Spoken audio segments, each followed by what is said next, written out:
Yeah, we're going to review Idol Master. Yeah.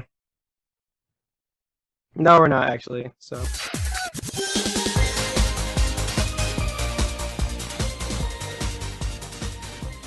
Hello, everybody, and welcome to Anime on Top Anime Podcast. I am your host Hakun with host Wakashi. What's up? We have quite a slew of people. First off, I'm proud to pronounce, also hailing from the SSAA Anime Podcast, we have Miss Foxy Brown. Foxy Brown? Yeah, I believe I'm contractually obligated to say that the Ass Backwards Anime Podcast is the best kept secret on the internet. Also, we have Mr. David Frank. Yeah, just call me Dave, guys. Okay. Dave. We have Dave with us. Yeah, he was Very nice to have you. on a podcast way back when we briefly talked about Trigun on the Cowboy Bebop episode because it's Okay. totally relevant. Yeah, Of course it is. very briefly. And we also have Darian with us. Yeah, evil sock in a box. Yeah, why am I watching this movie? It's slowly just crazy, just... Oh god. So today, And you forgot someone else apparently. I'm right next to you, and you forgot me. Wow, Taco. I'm literally sitting 6 inches away from you. well, you're obviously not making the best impression right now.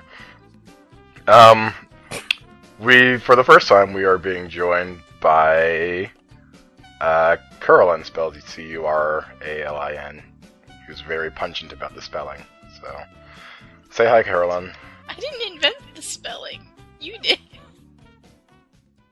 So we have feedback. Yay! Awesome.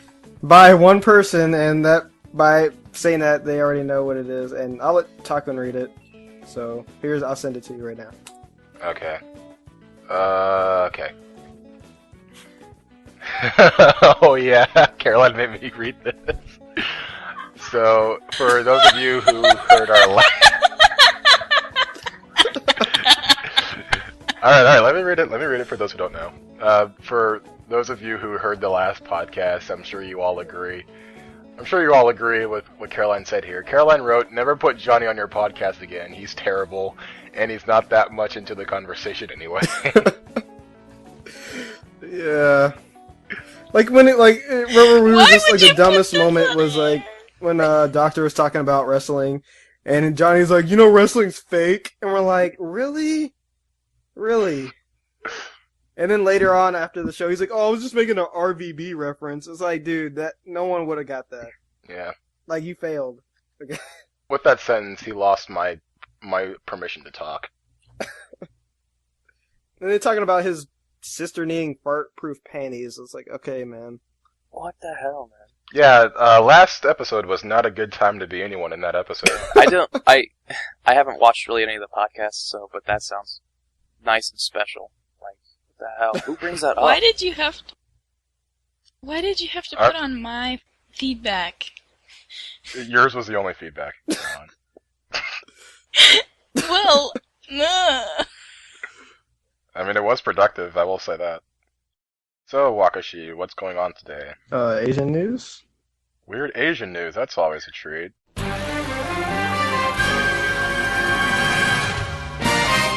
Alright, so, I guess first up, lonely man in India basically spends a buttload of money on a gold shirt because he wants to attract the ladies with his money, not his face, apparently. He actually says this in different words. You're basically describing the lives of every person with money. He says, I quote, I know I am not the best looking man in the world, but surely no woman could fall to be dazzled by this shirt. That's what he said. End quote. You met the guy in real life because he sounds like that? No, he's right behind me. He's the one that said that, actually. Okay. He was reading his own quote. Yep. Nice. That's Yes, I said that. That's what I said. Nothing to worry about. Nothing Okay, at all. Just well- keep soaking it. Sorry. So down here it says wealthy man, and then Yes. £14,000, which is 21,337 USD. if he's wealthy, why does he need this stupid freaking shirt to get any... Like, okay, here maybe it's different in India, I don't know, but in America, if you have money, women just naturally go, oh, yeah, and then they, get in your car or whatever, but he apparently... Is he not? Hold on a second, let me read a bit more. He's probably really, really ugly. No, I mean, he's modest. He says, I'm not the best looking man. And he's not. He's not like Johnny Depp or anything like that. But, hold on a second. Let me read. Well, I do agree that a lot of women will go out with a guy if he has oodles of money. I don't think, if I bought a gold shirt, I don't think that would help me. I'd look like Now, an ass. I'm no gravedigger. I'm no gravedigger, but if I were a female and I was attracted to men with money, I would probably be looking at the car he drives. You said gravedigger. Yeah, gravedigger. That's what they are, right? No, Joseph, they're gold diggers. I was just gonna leave that alone. They're not called gravediggers? No, Yeah. why would they be called grave diggers? They're because that's what they do, right? They take your money Oh crap! until you die, and then when you're in the grave, they're digging up all the stuff you have. This is just... Wow. Because American burials involve burying all your items with you, like Egyptian kings and queens. Okay, I mean, most guys, like, alright, even if you're... call me crazy, but I thought that's what that came from. Haven't you heard the song, She Ain't Nothing But a Gold Digger? I thought that was something completely different. No, Love that it's song. pretty much the same thing. No, Okay. Whatever, Kanye West hates Taylor Swift. Most guys, when they're trying to attract a woman, though, right? They go, oh, I'm going to go to the gym and get buffed up, or they, master a skill, like singing, or who knows. But this guy says, no, fuck that. Saxophone. I'm going to buy a gold shirt. Hey, baby. Never seen nothing like this before, have you? How much does a shirt even weigh? I'm concerned that, isn't, the reflection of the gold isn't, blinding her or anything. Yeah, it doesn't even say, how much it weighs. I mean, blind women don't reject men for their looks, so... Yeah, have you seen Elephant Man? I actually have not seen Elephant Man.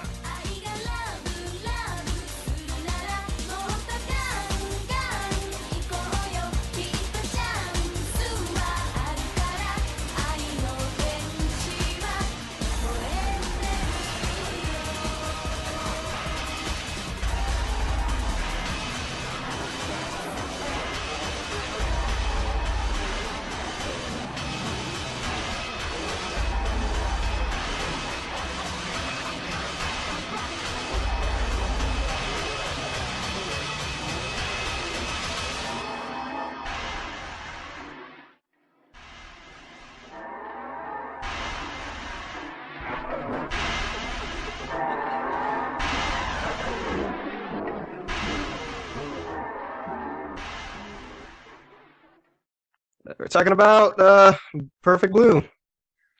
Yes, it Yes, was... Tis a movie directed by Satoshi Kon. The late Satoshi Kon, sadly. May he rest in peace. Yeah. I had the pleasure of watching it fairly recently. And by that, you mean right before this recording? Let's just leave it at fairly recently. And yeah, I for one enjoyed the movie. Find it very mind flippy, but nonetheless, still good. Yeah. So let's start from the beginning. Basically, this movie came out in 1997. The funny thing is, it was originally supposed to be a direct-to-video live-action, but apparently, I forget, it had something to do with the studio. There was an earthquake in Japan. Okay, so Yeah, the Kobe earthquake in 1995 damaged the production studio, and the budget for the film was reduced to an original video animation. Ooh. and that's basically where Satoshi Kon, that's his big break too. It's they, So it kind of works out for him. yeah. He's like, thank you, Mother Nature. Yeah. Probably paid her off.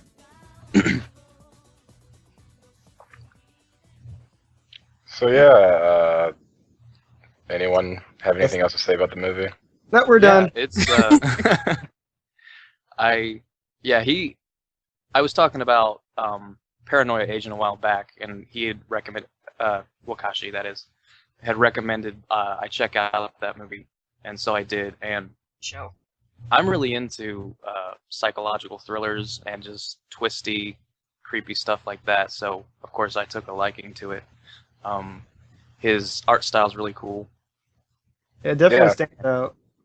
Yeah. and it just He directed another psychological thriller. All of his stuff is psychological. Yeah. pretty much.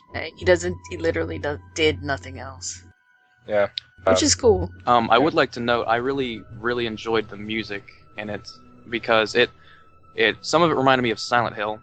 It was just a very ambient, just creepy sort of mix.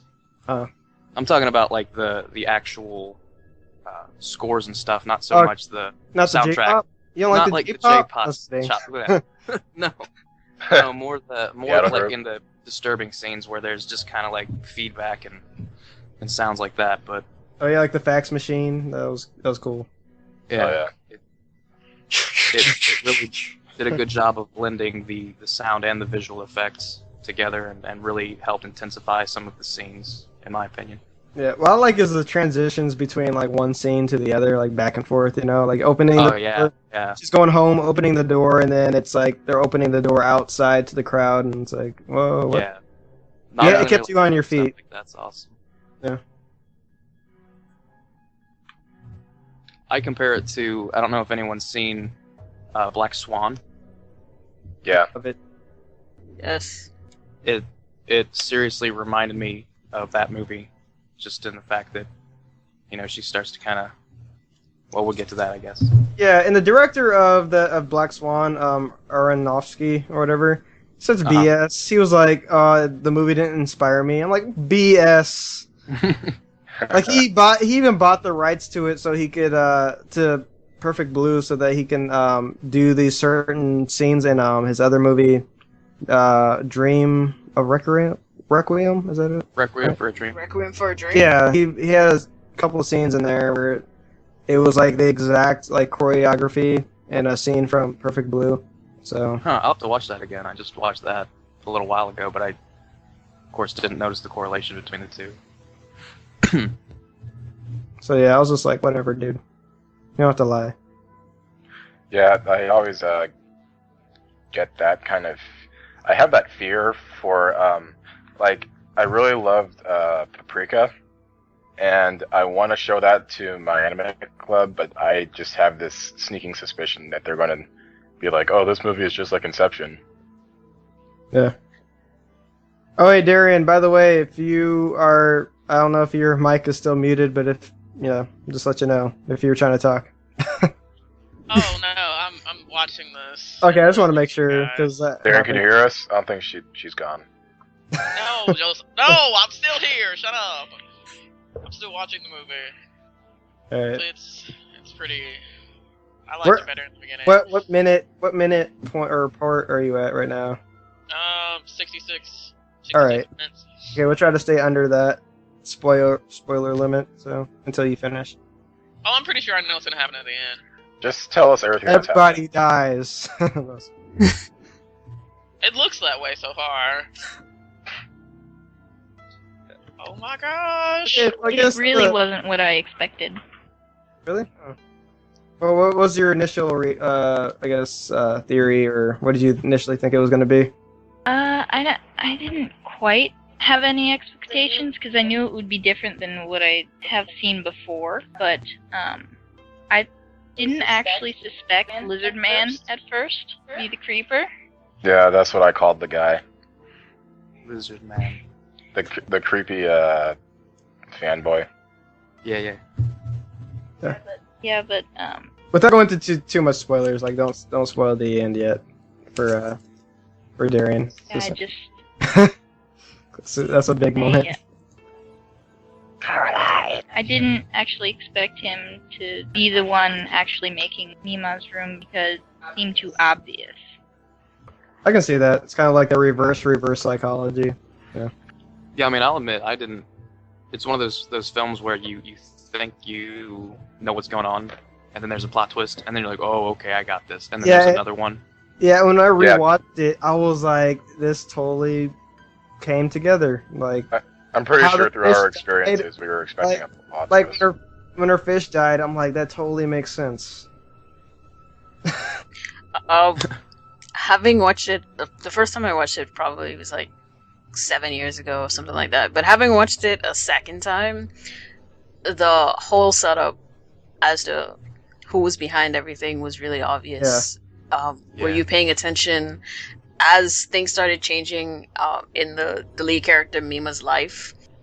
There's a particular person who reacts quite emotionally to every change. Yeah. And the more you pay attention to that, the more you start to notice that, okay, this person is taking everything a little bit too personally. Part of Mima's problem was that she went along with everything her agency told her to, even if she was uncomfortable with it. Mm-hmm. Because, that's what you're supposed to do out of loyalty to your agency, as they're trying to promote you so they can make money. And you owe a debt to them because you moved to Tokyo from whatever weird small town you were from, expecting to become a star, and these people put you in front of a bunch of creepy weirdos that love you. And now to become an actress is this typical thing where to be taken seriously, you have to do a big departure from your whole innocent pop idol image. So it just went from one extreme to the next, where her manager kept asking the writer to add in more scenes for her, so because he's kind of a jerk, he adds in a rape scene. And she has to go through with that on stage, which is traumatizing and disturbing, even though it's not actually happening. Yeah, the first time... But she totally blacks out like it did happen for real. Yeah. Which is confusing the first time you watch it. Yeah, the first time I'm like, did they... Like, there's no way... Because afterwards, when she's kind of calm and everything, I'm like, no, there's no way she got raped, because she would not be over it like that, Yeah. Yeah. But it did... Go ahead. I just, I saw that rape scene and I thought it was like, I could sympathize with her. Her emotions were a little high, but I could see why she would react that way, like it actually happened. Yeah, as she started reading the website, the part of her that was burying her opposition to her agency's decisions started to come on. She started to wonder, like, is this actually me writing this because the person seems to know me so well? Yeah. And yeah, I do have problems, with the rape scene, even though she said, like, she was totally cool with it. And, like, when the guy's on top of her, they have this somewhat serious conversation where he's like, yeah, I'm really sorry about this. Yeah, that was creepy. Yeah, I was like, oh crap. He's like, no, it's not a big deal. And then, like, dude's like, okay, take two, and dude unzips, and it's just like... That was really bad. At... The director's like, no, you need to rape her better. Do it again. And I was just like, no, oh my I think the zipper got stuck or something. That's what happened. No, it's like, it's taking you too long to take your pants off. He said do it faster. And I was just like, oh my gosh. She had to do it once, alright, but the fact that she had to do it a second time, and that it was worse, yeah, and the other thing that's implied when they describe the scene is it's supposed to be a gang rape scene. Yeah. It leaves off after just the one guy, but the implication is that she had to lie there while multiple guys got on top of her and simulated raping her. Yeah. Yeah, and from when I watched it, I'm sorry, but I seriously laughed at this. I don't know what it was, but it might have been like the translation of the subbing that I watched. But remember that scene where she's in the car with the guy with the glasses? It was like right after the shoot. And then it was subtitled, I will treat you to some delicious meat. And I just busted out laughing because like she was just like doing a scene where she got raped, and this dude says that's her. Like, apparently in Asia, meat is the solution to all of your problems. That and beer. Yeah, exactly. It's like, you've had a terrible day, let me treat you to some actual meat instead of, I don't know, vegetables or whatever. Let's go have some beef. Yeah. Well, meat is like more expensive. I just felt that was Like, just so effing inappropriate. it's like culturally it's fine, Yeah. but if you're a dirty Westerner, it's a hilarious unintentional joke. Yeah. Oh man. And the second thing, and it really came across when the members of her group were celebrating, like, okay, we ditched her and now we're kind of successful. Mm-hmm. And they started talking about the photo shoot that she was going on next, and they're like, yo, wow, she's really trying hard to ditch this idol image because this dude is famous for getting people to pose Yeah. naked. Yeah. It's like, I bet she'll spread her legs out, willingly. Yeah. It's like, yeah, she already had practice in the drama, and I'm like, oh my god, that is so incredibly messed up. And someone comes in and is like, if you pay attention to the scene again, the person who comes in and is like, quit being an asshole. And she, of course, later goes on the photo shoot, which is all kinds of inappropriate. And the photographer is like, okay, now take your shirt off. Yeah. Okay, now take everything off. And there's this whole nude photo spread. Well, I kind Which of, looks like it's like 100 pages.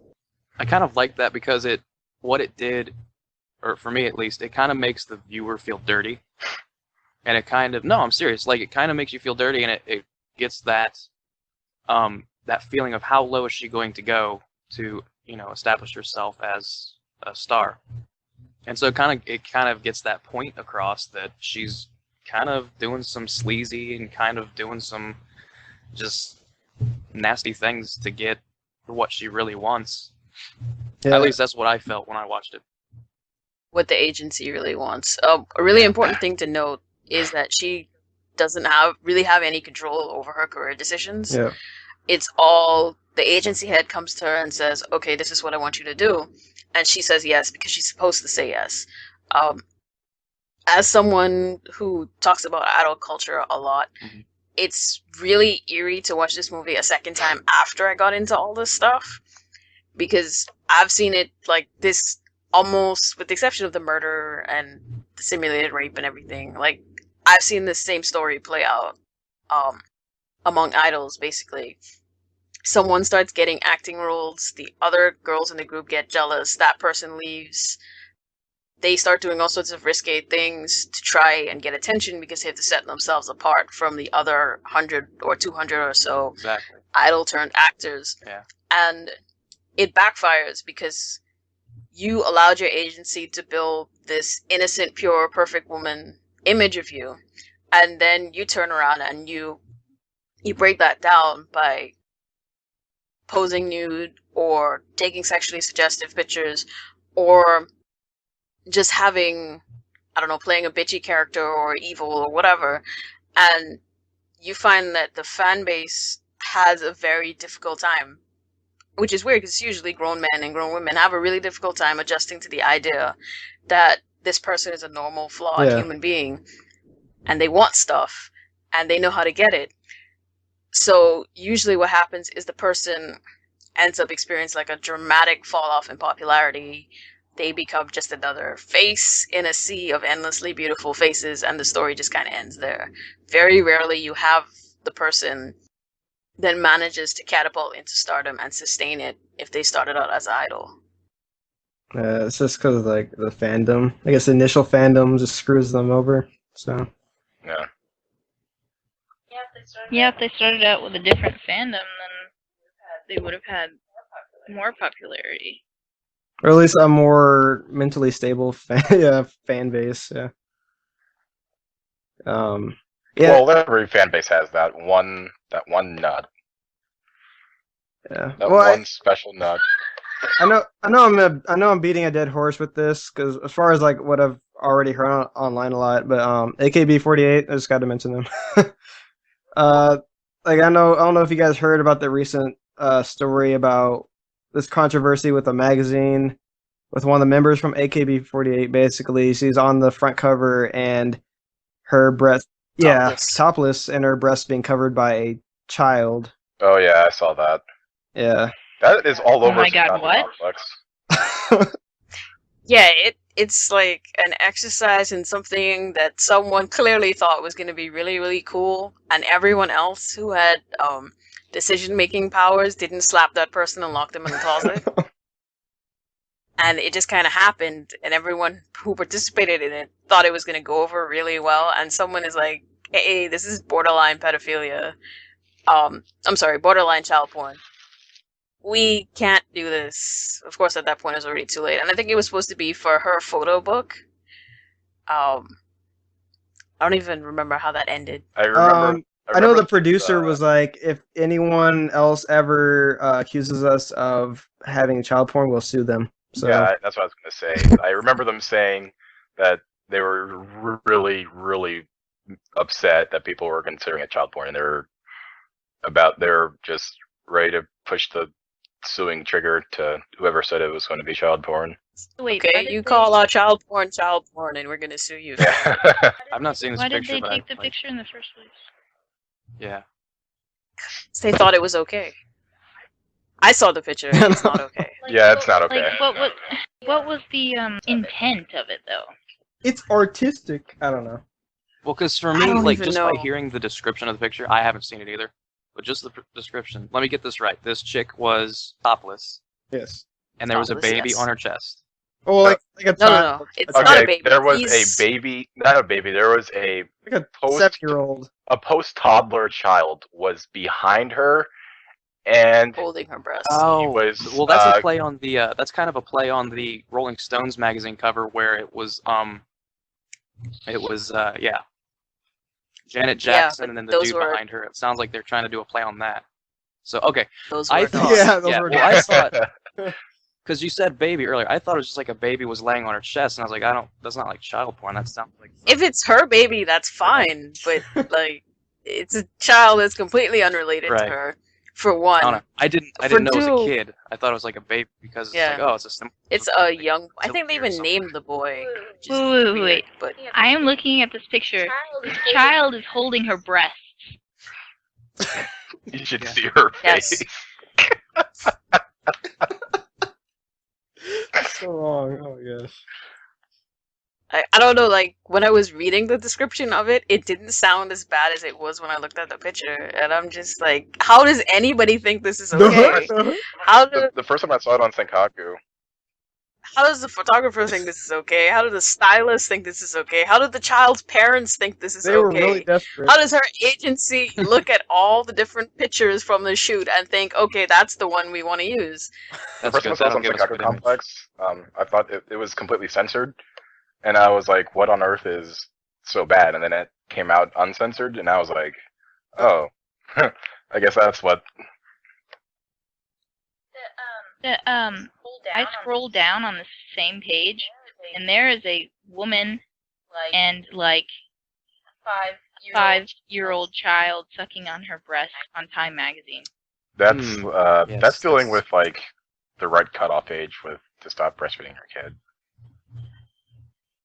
That That's is still weird. Franklin. It is weird, but if it's actually your child and Yeah, it's I mean- not a sexual thing, I wouldn't publish it in Time magazine. That's Yeah. it's not. Because I mean, I've heard What I of would women that do. will like breastfeed. And the child's like 4 or 5 years old. It's ridiculous. Yeah. If your child is old enough to unclip your bra, then I'm pretty sure it's time for him to wean off. But this woman doesn't look like she's lactating. I don't know. I don't know. Like maybe they wanted to illustrate it, but they didn't want to use an actual unattractive woman and her child, so they just grabbed someone else. It's like, okay, we're simulating a woman breastfeeding her child past the point of it is okay, and that's what we want you to have in your Well, head socially as acceptable. you take this picture. On a side What were you note, talking I about? finished the Perfect movie. Blue? Yay!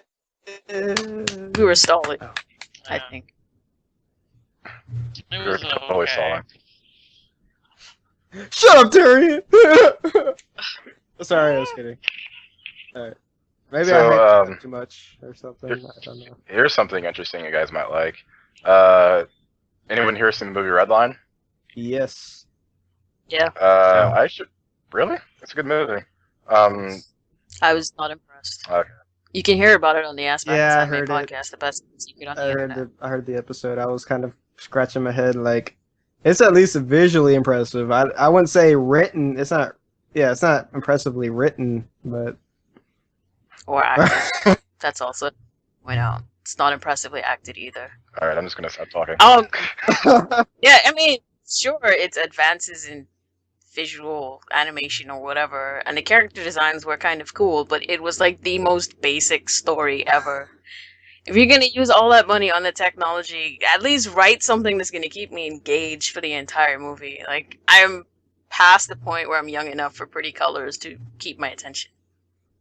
And my brain actually starts wondering. It's really sad. I start thinking about things I could be doing, like taking a shower Brushing. or going to pay a bill for someone else. Okay, so that conversation's over. No, well, what do you have to actually say about Red Line? I'm just like I showed it to my anime club, and every single person that watched it loved it, except for one person that walked out after like 5 minutes. Oh, guess who that one person was? It was It was actually Foxy. I flew all the way there just to walk out when you said you were going to show Red Line. Like, I'll give it a chance for 5 minutes, and then, like, you know what? I have a plane to catch. Yeah. I'm just gonna use your mic. Good thing I have a season pass. What else are we doing, Wakashi? But we're not. We're We're supposed to be talking about. yeah. Oh yeah, that movie. Darian done yet? Yeah, no, Darian finished, Yeah, so she's we can done. spoil it. Everyone So knows. okay, I guess did we even like tell what? Oh yeah, we did talk about the premise, but so let's just talk about the characters real quick that we didn't talk about. So, of course, we have the main person. We have Mima. No, it's not on. We have she's basically part of this idol group called Cham. It's a trio. Of course, then Well, she was. She was, and then she Hold on. separates. She leaves the group to pursue her acting. Yeah, under She someone else's like authority. Yeah. she ends up doing this bit part on a drama called Double Bind, It's just like a direct Which video fol- thing. which follows. What the flip? Takun. Sorry. Go ahead. It follows a psychiatrist who's working with the police department to solve a case of serial murders. Mima plays a young woman whose sister was murdered. And throughout the taping of the show, and the movie does a really good job of juxtaposing the filming of Yeah. the drama with the things that are actually going on in Mima's life. You see that the writer still had not figured out where the show was going. They're like, who's the murderer? He's like, I'll tell you later. Once I figure it out. If I pick. And you kind of see that the more that the head of her agency is like pushing for her to get a bigger role, this guy is just like, you know what, I hate this douche, but to make it really funny, let me screw up her life and then make her character the murderer, since she has to stick around, because, I don't know, we owe people money or whatever. Yeah, that was and then that just barrels down into a terrible downward spiral of murder by somebody else, of course, and her psychological journey into a dumpster. So I really like the near the end when things become more and more non-linear. Oh yeah. There's like What? they'll have a scene, and then it'll kind of cut to like when they filmed that scene or something weird like that. It's been a little while since I watched the movie, but from what I remember, it was kind of like splicing between reality and what was actually just in the movie or the TV show or whatever she was filming for. Yeah. It just kind of really screws everything up, but it disorients the viewer too, and kind of Oh, adds a very. whole new level on that psychological aspect of the film. And then no. Sorry. Yeah, it does a pretty good job of putting you in her mental state. Mhm. where she's having a very hard time distinguishing reality from fiction. She's having a hard time determining what are her thoughts and what are the thoughts of whoever the person is that's running this website. Well, and one of the things... And she starts... Go ahead. She starts to question, like, do I really want to be an actress, or do I want to go back to being an idol, like this person keeps saying I do? Right. Well, and some of the scenes kind of remind me of Fight Club a bit. Just that kind of, like, identity crisis sort of thing. She wasn't sure if she was really her, or if, you know, the person running the blog was her. Or, I don't know. That's how I took it. But yeah, it got really weird. Yeah. And I guess the other two main players in this movie are the stalker Uchida, which was probably one of the creepiest, like, silhouettes of a character I've ever seen. Yeah. Like, just seeing him from a distance gave me a chill. So they did work on that, Satoshi Kon, with his character designs, you know. It's just like, as soon as he's introduced, it's like, this guy clearly shouldn't be allowed into any event that's around children. It's like, how was he a security guard? Did they not look at him before they hired him? And like, really loose background checks. I really like that opening scene of him where it looks like he's basically imagining that he's holding a camera as he's looking at Mima. Yeah. That was so creepy. I was like, and then the other main character we have is Mima's manager Rumi, which also she's basically an ex-idol that's now a manager, and very vicarious individual. Yes, and her eyes are split across the horizons. Have you seen her eyes? They're like on one side of her head and on the other. It's just like... Yeah, the way the producer, what's her name? Rumi. Yeah, the way she looked at some points, like at some angles, she just yeah. Hold on, I gotta see this. So, what were your? I guess the question I want to ask everyone: what was your initial impression of Rumi? Because to me, I was just like, you know, I didn't have any suspicion really. I really saw her as like a mother figure to Mima. Yeah. Me too. I didn't I have. just don't know she was crazy. But you could tell. It is really easy, if you don't have any suspicions, to see her as like a perfectly normal, I don't know, manager who identifies with this person so much that they begin to feel like it's their child, and it's like, oh my god, my baby's getting raped on stage. Yeah, but that's kind of creepy. Like, I am not okay with this. And as you look at it a second time, or I guess if you just naturally distrust everyone you see in a psychological thriller, as well you should, it becomes really obvious that, yeah, as soon as he mentioned she's a former idol, and she's like, she disapproves of something, and the dude is just like, okay, person who isn't successful, I'm not gonna ask your opinion on how to do this. That was pretty awesome. And that's when it becomes pretty clear that there could be more to her defense of Mima than just, like, I don't want bad things to happen to her. Yeah. The level of projection was pretty crazy.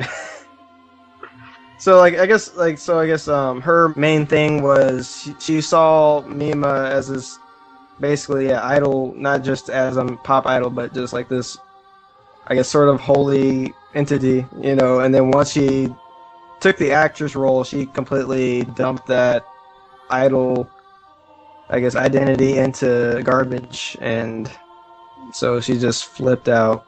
Yeah. Like, that was her, like, shining light. Like, that was like the last thing she had to hold on to, since she wasn't really an idol anymore. And then it's like, oh, that just got pooped on. So Yeah. that was like her last piece of, I guess, humanity, and it just got torn apart. So she's like, ah. Yeah. It's like, it was interesting to see how the blame for the person that she saw Mima was becoming shifted from these various guys that were involved in her life, from the screenwriter to the photographer, to the head of the company, and then eventually to Mima herself. Once she ran out of other people to blame, she's like, oh, it must be you. Like, you're killing the image of you that we made and I participated in making. Like, you're destroying this perfect ideal we have of you that really I should know isn't real. Yeah. That And so you have to die. So the real Mima doesn't get tainted by what you're That's doing. actually a really good observation. I did not think. I mean, I wasn't even thinking about that. Like, yeah, her order of killing people. Yeah, that's a good point. I didn't really think about that, but I just understood why she was killing them, but I didn't really think of like the order of like how she was blaming them. But that's true. Yeah, because I went after the director. Yeah, and then the actor. Oh, not the actor, the photographer. Yeah. Yeah, that photographer was the douche. Yeah. I kind of didn't feel sorry for him that as much, but you know. Wait, is he the one who smiled when he got stabbed in the eye? I thought he got stabbed in the dick. He did get stabbed in the Yeah. dick, I think more than once. Yeah. I really like the way they shot that scene to make it look like it was Mima that Yeah. was murdering him. And of course, that goes along with the fact that Rumi was projecting herself as Rima, or had adopted that persona.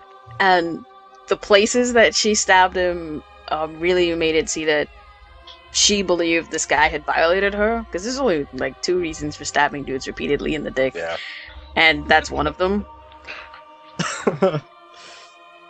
And then, of course, they intercut that with these scenes of Mima, who she seemed as though she was losing her grip on reality. She didn't know what day it was. She didn't know what she'd done the day before. And she just, like, she's woken up repeatedly in her bed with, like, the same news clip playing.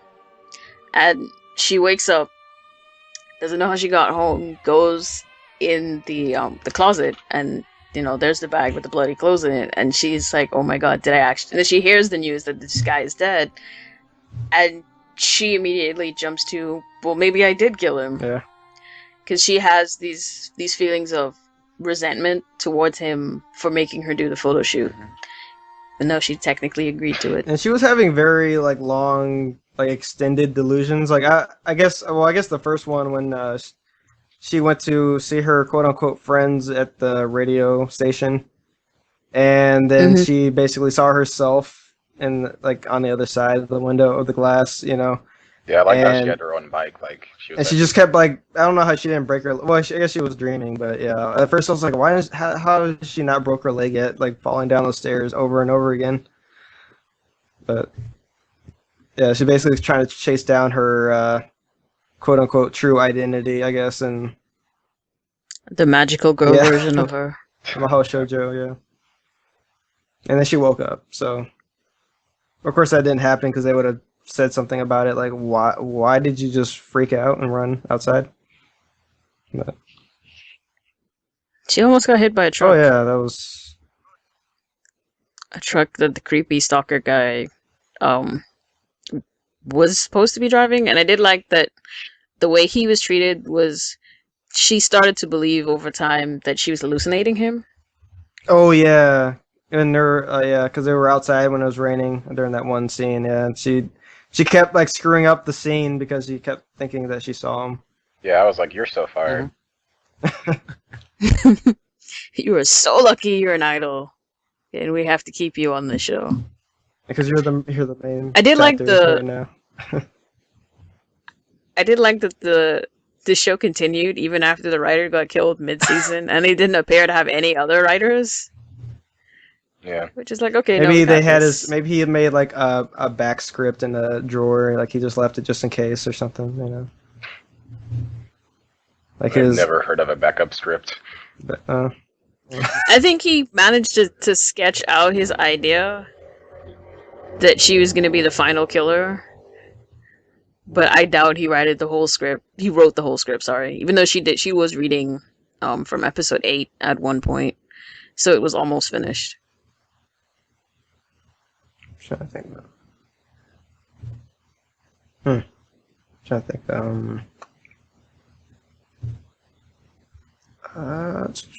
Oh yeah, you know, I forgot to mention, like at the very beginning, those 3 dudes that were being jackholes at the concert. Yeah. Oh, that One of those Japanese got guy with killed. dreadlocks. Yeah. Sorry. Yeah, one of them. He yeah, got he run got over. killed because when she ran into the elevator, she saw like person missing or whatever, and one of the guy with the dreads, like his face was on the newspaper. Mhm. And then when she looks down, as like the door's closing, she looks down the stairs and sees that creepy dude smiling, like, "Yeah, I got him for you." It's like, oh crap. That stalker smile, that makes your skin crawl, I have to say. It was the way you talk about that was completely Moe. Let's just call him Lizard Man.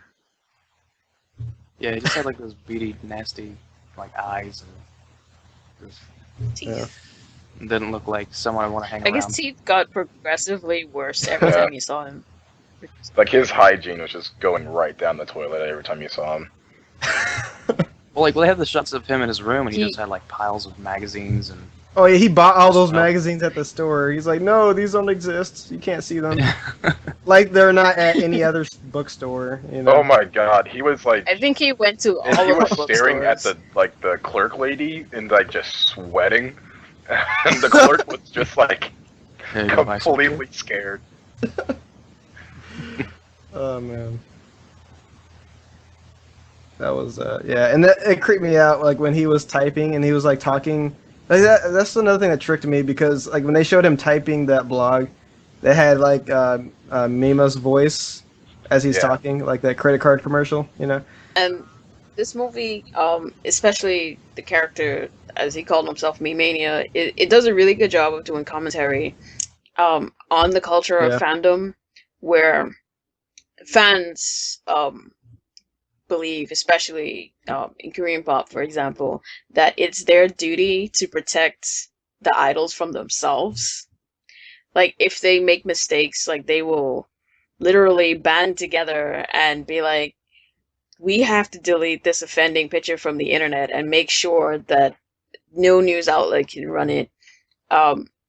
We have to be outside their house and take inventory of all the people who come in and out of their house to make sure that nobody sees the fact that they had a guy or a girl stay over the entire night or week or whatever. Like, nobody can know they were doing drugs. And it's just like, this person clearly doesn't care about their own reputation. Like, why are you going through so much, spending so much money, and getting so little sleep when you could actually be doing things in your personal life Yeah. to protect them? It's kind of interesting because I know a lot of people say like South Korea is a lot more conservative than Japan. So is it the fandoms similar? I guess in that way then, as far as being crazy. The fandom, I think there's an additional level of craziness in Oh, wow. Korean pop Okay. fandom, like, due to the fact that their culture was so restrictive and they just got out recently in the last 50 years of being ruled by a military dictatorship and all of this stuff that just, and there's a lot of built up sexual frustration. Okay, yeah. Yeah. No, but seriously, because like young people can't freely express themselves sexually, and they pour so much energy into these people that literally do not care if they're alive or dead, and sometimes will like curse them out and violently hit them, and the other fans will cover up the fact that the idol did that. It's like he could have a total freak out match, punch a girl in the face, and they will literally walk around asking everyone to take out their phone or camera and delete each video Wow. of that. This is starting to make me think of that first scene in Kite where it's like that slob of a celebrity was taking her up to his room to get it on, and then she just shoots him in the face. Like I can that's the kind of celebrity you're making me think of as far as like this slob, trash. I mean, there are all sorts of types, and just a list of things that have happened. There have been cases where celebrities accepted poisonous drinks from fans. Someone got shot in the eye with acid. You had cases where people send letters written in period my blood, gosh. What the flip? razors, hair. People send used maxi pads, Oh, used stop it. tampons. And they're fans? There was literally a photo of a guy. No. They're fans, yeah. They have a special It's word called crazy. for these type of fans. I mean, yeah, but they speak Korean, so so like there's this culture of the normal fans who are admittedly pretty obsessive. Like those are the people that will line up outside a venue for hours so they can get inside to see whoever their favorite celebrity is, and the whole culture seems to be to kind of revolve around that. Like they will make adjustments for like whoever has the bigger fan base. You get to have more fans go inside. Smaller fan bases get less people, all sorts of things to make sure that it's fair. However you want to look at that, and then you have like crazy people who will literally hire a taxi to drive around and follow the celebrity or send their all day. tampons into their whatever. Like it's just a litany of crazy that if you go down the rabbit hole and just find out all of the things that happen, it's amazing that you don't know more about this. And of course, South Korea also has a culture where people who are training to be idols have been subjected to all sorts of sexual harassment and rape and all sorts of other really ugly it's things. Funny how it's like they get a relationship. It's like, no, you don't deserve to have a relationship because my imaginary relationship with you says so. You know, and it's like I heard like a recent story about I guess an idol Japan where I guess she was caught. Like I guess there's a speculation or there's rumors or I don't know if there's she was caught leaving his apartment. Either leaving his apartment or he was leaving her I guess apartment. the way to apologize to the fans, she basically shaved her head, like all of her hair. If you are deeply sorry, you shave your head because that's like the biggest shame and self-reflection you can do next to suicide. Yeah, I saw that on suicide. That's Chutukoi, by the way. One of the characters did that. He shaved his head for forgiveness. Yeah. And that was interesting because it sort of caught fire, especially in the geek blog spectrum, and a couple times it showed up on like mainstream news where like Japanese pop culture is this obsessive that if a person dares to have sexual relations with someone they may or may not be in love with or whatever, it's such a huge deal that the person risks losing their job, getting excommunicated from not only pop music but media in general. And the only way that they can save face is to shame themselves through shaving their head and crying and uploading it on YouTube and thinking all of that was fine. If you're bald, you probably have to kill yourself. Like, always ashamed to wear a wig, I guess. I don't know. When you say shave to compensate. Now, when you say shave, is it only tied specifically to the head? Because I'm sure they can improvise. No, I'm not saying like if you're already bald and then you shame yourself, do you have to do something else? I'm talking like what if you're just bald? Like, is that already automatic shaming because you're bald? You don't have hair. Is that what that means? I'm sure that they'll find a cute way to dress it up, and they'll call you the bald idol. So being bald is already the universal symbol of a person that should be looked down upon, I guess. Yeah. Well, if you're a woman, yeah. It's bald. I mean, if you're bald and you're not old or rich, everyone's gonna look at you weird, unless you have cancer, in which case, we're sorry. People with cancer tend to wear hats, don't they? Not all of them. Some people are pretty proud of it. It's like, screw you and the fact that you're uncomfortable at my baldness. How dare you? It's my head. I'm sorry, I'll try to keep my expected human emotions in check. I don't know, that seems more like Americans who are more proud of their cancerness and bald. Well, less their cancerness and the fact that they're fighting it. I mean, Americans will be proud of the stupidest things. Like bronies, yeah. Just the easy one right there. I don't know that people are proud of that, though. Yeah, there is. No, you... No. There's a difference between the people there's a difference between, okay, bronies are proud of themselves, and then everybody's proud of bronies. I don't think if you're going to take some of America's juicy little cultural bits to another country, right? Do you think that that's one of the things you want to... Yeah, and then we also have, like, middle-aged men that are really into this cartoon that's intended for young girls. Like, when you look at it, though, that's the thing. That's the parts of other people's cultures that we get. Like, when you look at the middle-aged men in Japan, for example, that, like, are depicted in Perfect Blue, the middle-aged men that are into these pretty young girls doing pop, they're pretty much frowned upon by every other aspect of society. Like, they literally do not like them. So in that case, yeah, they're pretty close to bronies. It's like, look at us, we're awesome because we spend our entire paychecks on, like, 17 to 20-year-old girls who don't care about us.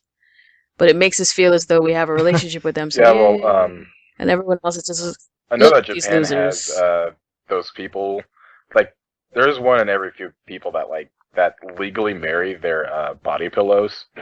Seen those. Yeah. There's one, I mean, like, I'm pretty sure they're a pretty big minority also. Like... Well, what's creepy is, like, have you seen those hyper-realistic sex dolls? I know of them. I think I saw like on a just Travel Channel or something, Discovery Channel. It's creepy. Real dolls. And guys will get married to them.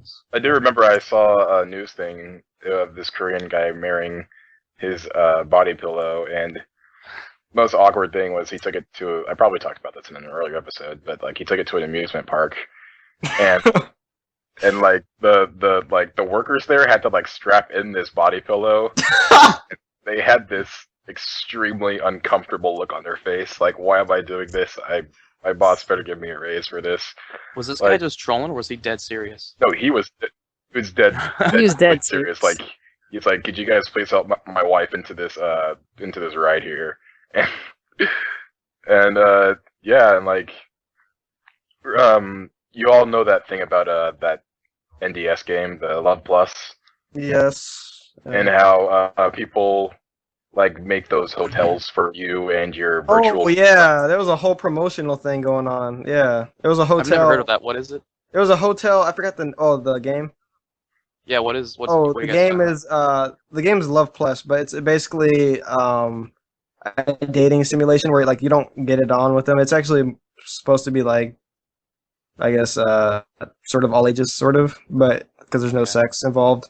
It's kind of like a Tamagotchi pet, but you're dating them. Okay. It really is that.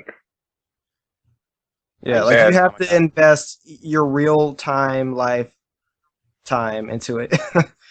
So yeah, it remembers. Like, if you spend like 3 days away from your girlfriend, then Who are you? Then yeah, you do Well, hear about it.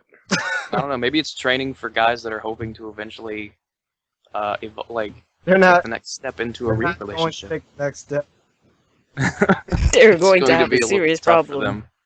Yeah. Speaking of that, I just remembered something. I earlier today I finally got around to reading this review, well not review, this Q&A with Akiyuki Sinbo or Simbo as they're calling him now officially, about one of his anime from like a year or two ago. It's called Dimpa Ona Toseishu to Otoko. It's basically about this crazy girl who thinks she's an alien. But anyway, that's not the point. The point about the Q&A, they asked him, I guess, what was like your main goal for the show? And like the main character in that show is a hikikomori, like the girl. And he says something along the lines is like, if people want to be hikikomori, what's the problem with them not wanting to take the first step? I'm like, are you serious? Did you seriously just say that? And another thing he said was like he wants, I guess in the show, like if you've watched the show, a lot of it has to do with adolescence, like the glory of adolescence, you know, because like at the end of every episode, it's like the main character tallying up all of his adolescent points or whatever. Like, oh, I hung out with this girl today, 2 points. Oh, my aunt kissed me, -3 points, you know. But anyway, yes, it's like he said, like, the brightest moment in our lives is adolescence. I'm like, that is kind of sad. Dude, I hated my adolescence. Are you kidding me? I still hate myself to this day, but like that was my lowest point. If that's like the height of your life is your adolescence, then you should. Here's what you do: you go to a gun store and you buy a gun, and you go home and you kill yourself because that's just sad. I think you need a license for it though. But I guess that I was. Well, there are other ways to kill yourself. You You know? might want to go to a licensed branch. Yeah, what brought that up for me because when Foxy was talking about how in Asia, how a lot of these guys are, they're basically just interested in young girls, and I think in general in Japan they're really interested in just youth in general. Have you seen the pictures of like older guys that will actually dress up in the schoolgirl outfits? Yes, I see. Yeah. Dude, at a convention. What is that? Like, what's that considered? Or what's that all about? Oh, that's I'm just gonna take the cheap answer and say lolicon. And what's that? Oh, I've heard that word before, loli. Yeah, it's okay. Well, loli is basically like. Sorry, let me interrupt. I'm really inept when it comes to all of the Japanese lingo. I know some of the Not a stuff. bad Like, thing. That's Yeah. fine. Are we gonna talk about the movie anymore? 'Cause- by the Okay. way, Perfect Blue, everybody. Yeah, like okay. So, what do you guys think of the ending? Because, like, basically, yeah, I was confused when I were watching it. How when basically she revealed, like, she's sleeping. She wakes up. Rumi's in the kitchen or whatever cooking, and then she looks at the fish tank, and there's still fish in it, alive. And the more she looks around, the more she realizes her room. It looks just like her room until she opens the window and she's like, "Okay, that train wasn't there." hmm Oh yeah, Also, the poster above her She bed. took that down, She- yeah. She definitely Yeah. remembers getting rid of that. and then it's just like, "Oh crap, really?" So which No, part of that I mean, I confused was- you? I was confused. Well, okay, wait. I was confused when at just initially when I was just like, okay, oh shit. What confused me was when she started running away, and when she jumped out on the roof, and then like that fat lady somehow managed to leap that same distance. She did a fairy leap onto the. I know, but I just want to know what the realistic version of that looked like. You know what? I was Kind of a.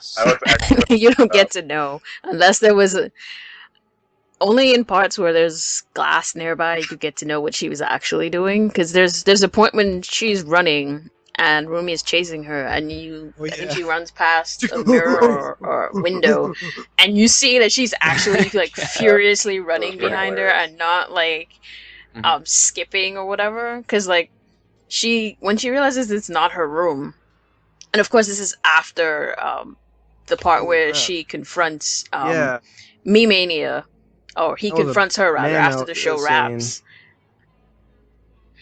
And he locks her up in the same room that was Yeah. styled as the strip club.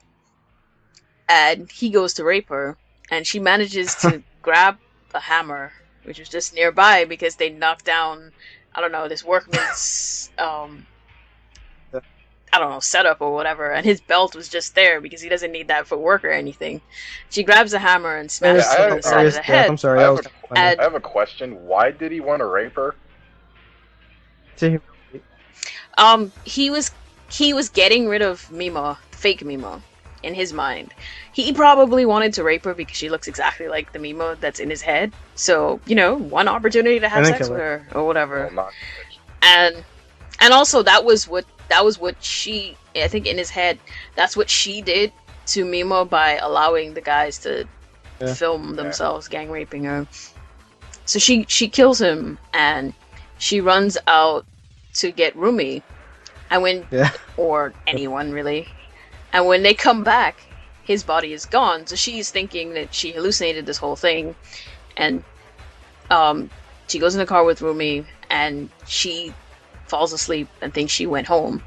And that's when she wakes up in this apartment that's not really her apartment. And then you get to see this kind of cool montage of all the people that have been murdered, including her boss. And the fact that, like, Me-Mania is actually dead. She just Yeah. stashed his body. And Rumi enters the Oh my room gosh. dressed as Ugh. her. Oh And yeah. you see, the red costume, and she's wearing the wig and the hairband. And In the then mirror. the camera looks in the mirror. Good lord. Ugly! and you see that she's forced herself into this costume, and Forced herself. because Mima is straddling this line of delusion, she still sees this person as an alternate version of her that's trying to take over her life. Then, of course, she comes with the screwdriver or ice pick, whatever, to try and kill her. And that's when she goes out the window and tries to crawl around to the next apartment. That doesn't really work. Yeah. I thought she was gonna die when she fell, but she managed On to land second on the viewing when I lower was watching floor. that, and like like right before Mania like tried to kill her, and she's walking, and then Rumi's just like, "Oh, go get chains." I'm like, "Oh my gosh, he just totally set her up," And then it's like, "Oh well, he was useless, so I'm gonna have to kill you myself." So I guess technically, she didn't want to kill her, I guess, at first, but And that part where Mania gets killed is also tied into what happened in the movie, because like right before that, in the scene that's wrapped, it's her in a mental institution.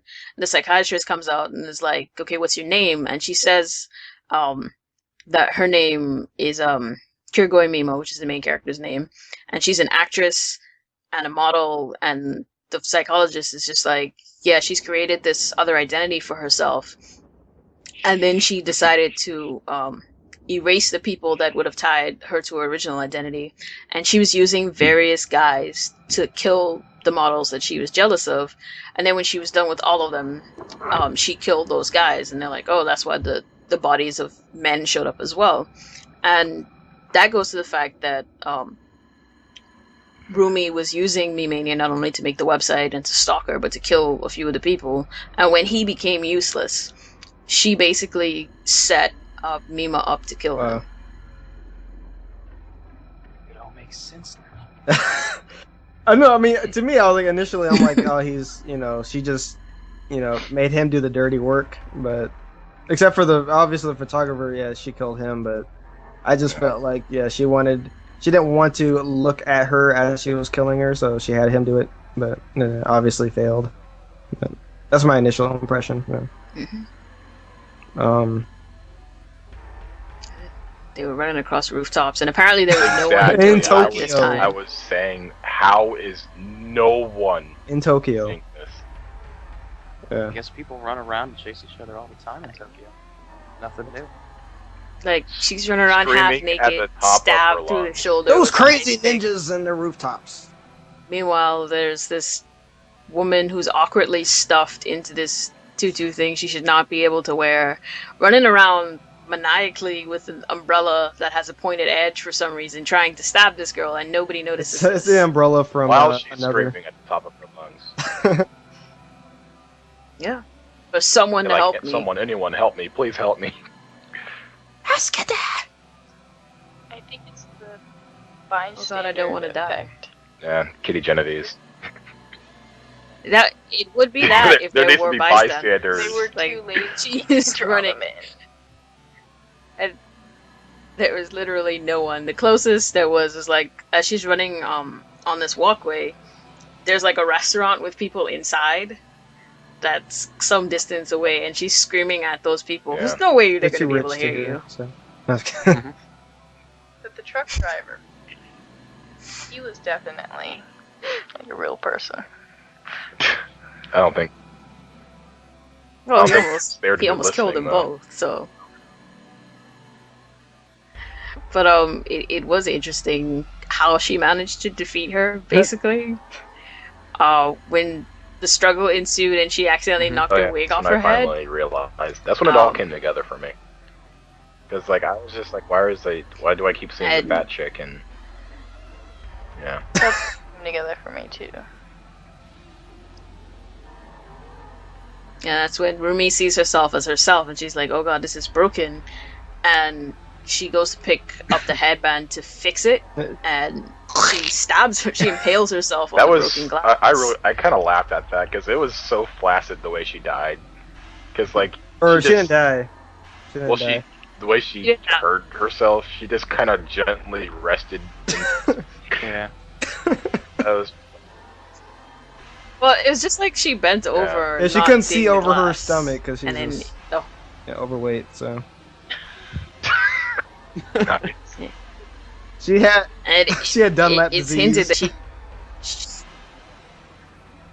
she becomes sort of self-aware and realizes what she's done, and she runs off into the street to die in front of this truck. And then for some inexplicable reason, even though like Mima could have nicely tied up everything by letting the truck driver run her over, she goes and risks her That own was life kinda to dumb. save this woman. Yeah. And then, well, I mean, she's locked up in a mental institution, and you see her visiting Rumi, and she's giving her flowers, and Rumi's talking to the flowers, still seeing herself as Mima. And her and the doctor have a conversation where, yeah, there's times when she becomes aware and is Rumi, but like most of the time she's trapped in this She's persona. like, I'll never see her again. And she's like, oh, well, that's the best I can do. And she leaves. And the two nurses are standing there. One of them is like, oh my god, that's Kirigoi Mima. And she's like, no, why would she come to a mental hospital? It doesn't make any sense. And the other nurse is like, you're right, I can't trust my eyes. Must be in a lookalike or whatever. And she gets in a nice car. And we're left to assume that, like, she made herself Yeah, she into took a off pretty her big glasses. deal She's after like, this I'm all the real happened. one. I'm real. Yeah, I didn't get Yeah. that line. I was like, okay. Yeah, in the dub, she was like, I'm the real one, or something like that. Yeah. I'm the real me. And then, I think she was now finally Yeah, convinced that's kind of what I and took. self-assured She in like her kind of decisions. realized that there isn't a split personality. She wasn't crazy. It was, yeah. That's how I took it, I guess. and then enters the J-pop ending, which I was okay with, so.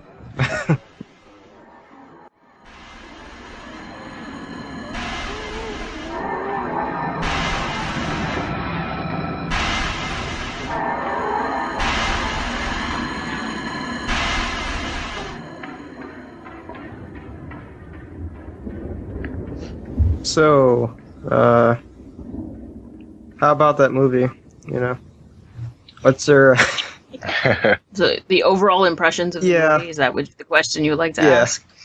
That's a good question. You should ask that. so, guys? How was your overall thought on the movie? How was what do you think of it? Do you like it? Do you sort of like it? Do you really like it? Do you want to? Are there any options to dislike the movie? No. My no, there overall rating I was kidding. would be Okay, did you dislike it in any way? What did you dislike about it? What would you improve if you could? I guess maybe. That's a big So question. someone gonna answer first? Talking, David, Carolyn. I thought it what? was really cool. The only thing I didn't like about it is I'm not a fan of subtitles. I'd rather have my focus on the movie and what's going on rather than having to look at the bottom of the screen. to read My bad. everything. Yeah, I just found that dub That's like recently. that's the only thing I could really complain about. It's not. I mean, yeah, it was a good movie. The story was really cool. The character development was very interesting. I like how it really kind of drives home that descent into insanity or whatever you want to, whatever. yeah. Actually- I liked it. Yeah, it's funny when Curtis came over. I asked him because he mentioned that I had mentioned that movie to you or whatever, and I was like, yeah, it's kind of like if you like Paranoid Agent, you might like it. He's like, oh, I don't like that show. So I was like, oh. He doesn't like that show. I like that show just because of how ridiculous it is. Yeah. I only sort of liked Paranoid Agent. Most of my problem is with everything made by Satoshi Kon that I've ever watched in my life, I always watched it while I was simultaneously doing something else. So, like, for example, Paprika, I have no idea what literally happens in the movie. All I can remember is the giant float, and and colors. That's pretty much it. I know it was a movie that a lot of people liked, and it probably was good, but I was having a really interesting conversation with like 6 people in the room, so I have no recollection of the movie.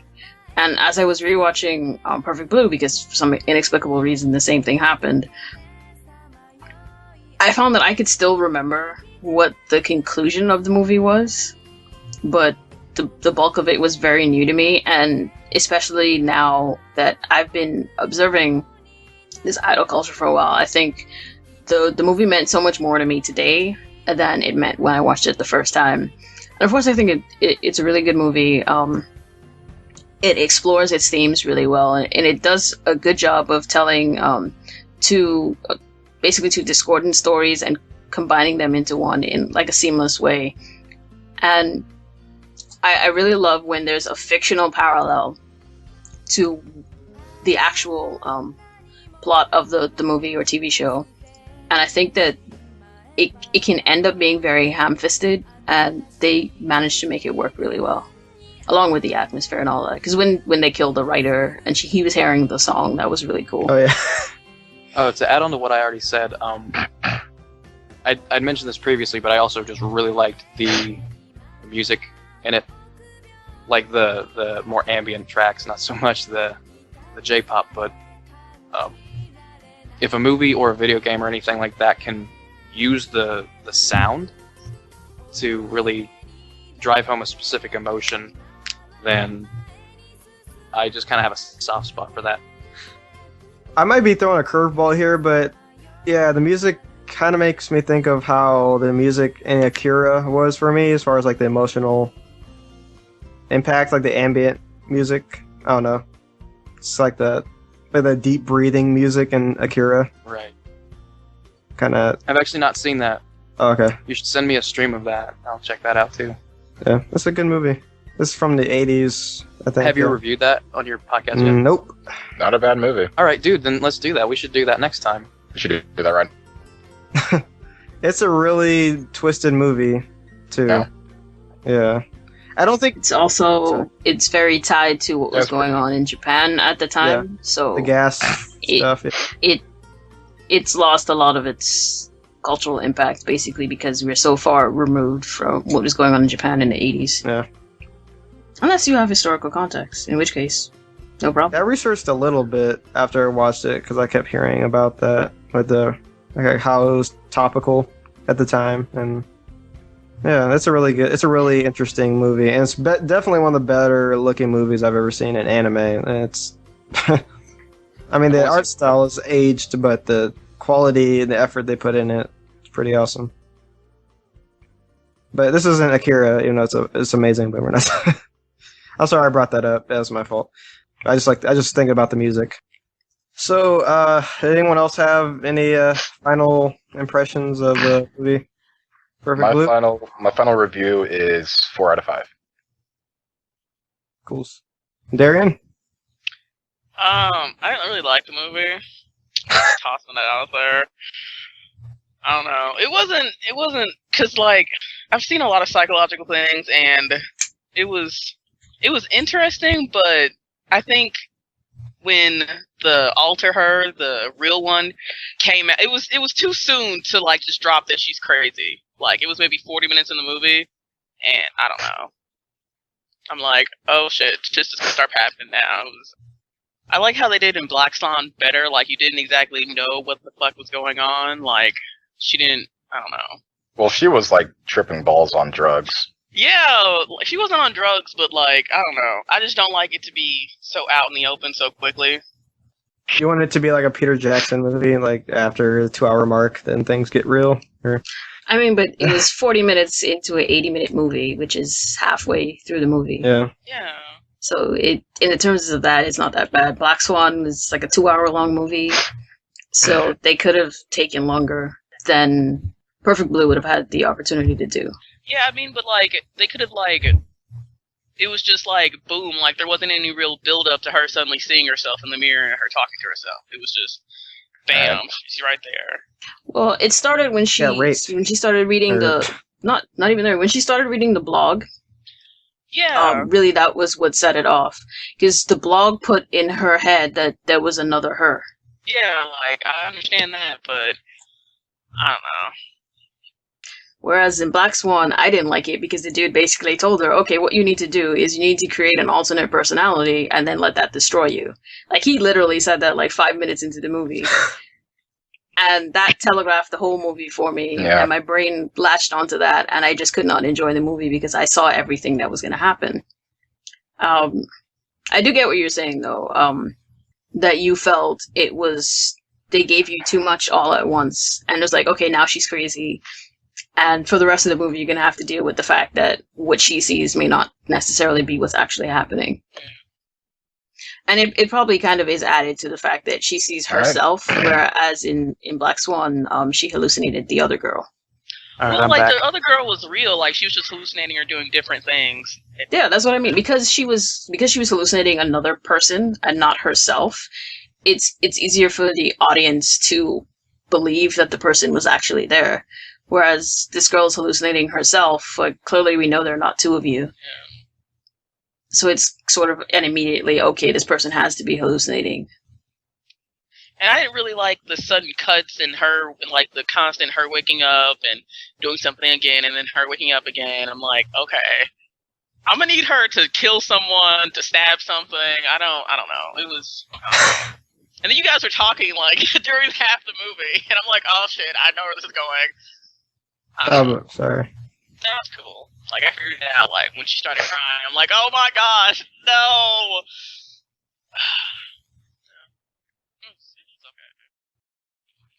I see a pencil. I'll be back, guys. I gotta go real quick. Alright, I guess we're gonna... Okay. Well, when we come back, we'll end soon, because it's, It is quite late. Yeah. Sounds good. Alright, well, kind of sorry to say this, Caroline's kind of borderline asleep here. Yeah. So, my final statement would be... I wanna mix it up a bit here. I'll just pay homage to Dr. House and say, if nobody hates you, you're doing it wrong. if you like Satoshi Kon, check out this movie. So, my final statement is, I'm sorry I don't watch enough anime. Any final statements from Miss Foxy Brown? Just that you can find the Ass Backwards Anime Podcast, the best kept secret on the internet, at ssapodcast.com. And any of our other shows you can find through the forum, ssanetwork.freeforums.org, because I'm too lazy to say all of them. Oh, and I am stupid for almost forgetting to plug our own show. If you guys are listening to this and somehow you don't know where you got this podcast episode, I don't know how that's possible. Maybe you got it from Podomatic. Our official site is aotpodcast.blogspot.com because we are too lazy to buy the URL or the domain name. If you want to send feedback, aka letters or just opinions, like, oh, you guys are stupid, you liked Perfect Blue, except for Darren, so Darren's smart, I guess. Yeah, go to otakubacon@gmail.com. That is otaku bacon, because this is the bacon of Otaku Talk. Yeah, .com. I don't get it, and how you host this show. How do you not get it? Everyone loves bacon. That's the point. Oh. At least they're supposed to. They're not human. Alright, any My final closing statements? statements. Yeah. I liked Perfect Blue. It was awesome. It was, well, that's kind of an overstatement. It wasn't awesome. It was cool, though. And, I'd also like to just thank you guys for having me on. Yeah, props. Really fun. This has been pretty interesting. Thanks for Wouldn't being mind on. doing it again. Thank you for being here. Alright, guys, thanks for listening, I guess, and, What happy... about Darian? Darian. Oh. What? No, what about Darian? Well, hey, I didn't Come forget on. you, so baby steps. You didn't like this movie, so we try to forget that you were here. No. Oh, no, I was kidding. Sorry! I'm just kidding. It's not my Everything fault. you think is wrong. Hey, that means it's right. I don't know. I would have to say read the manga. It's like always better. I don't know. That's all I got. In this case, the book, I guess, yeah. Because Yeah. That wouldn't help because he only used like the barest outline of the book.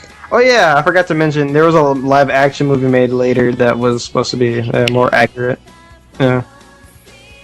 Now, I'm not talking about Black Swan, by the way. I'm talking about an action. Yeah. I'm not talking for anyone who misunderstands that. Like, no, there was an actual, Perfect Blue live action movie. Alright, everybody, and on that note, Good night to you all, and long live bacon. Yeah, burger. Yeah, bye. Thank you guys. Bye.